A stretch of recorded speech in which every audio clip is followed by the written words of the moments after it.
how do you know you're right?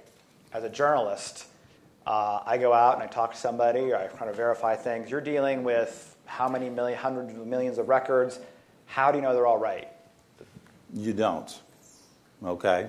If you're dealing with, let's say, the Medicare data that we use, which 180 of these, I think it was, I don't know, it wasn't quite 1 billion records. It was approaching that, something like that. You can't, all right?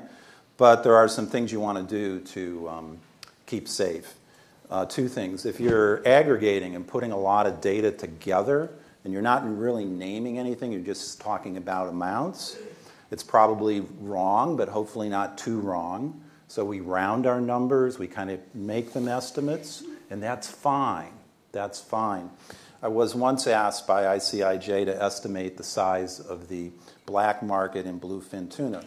So obviously I just Googled it and got the black market page. No, excuse me, that doesn't exist. So I had to actually weigh some different data. We had some fish catch data that didn't match the market data in Japan, etc. So I was able to calculate between $4 billion and $8 billion a black market over 10 years in bluefin tuna, one of the most expensive fish. You know what? Journalistically, it didn't matter whether it's 4 billion or 8 billion. Nobody's ever going to sit in a room who's probably your reader and going to say, oh yeah, I've been in a room with 4 billion. I know what that looks like. They just know it's a lot of money. And that's the point, using it journalistically as long as you're accurate.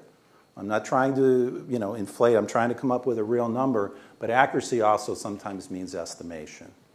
And so it's easy to say there's a black market, at least $4 billion over 10 years. Okay?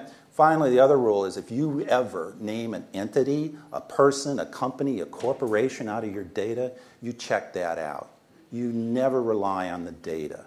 If you do, you're setting yourself up for a problem.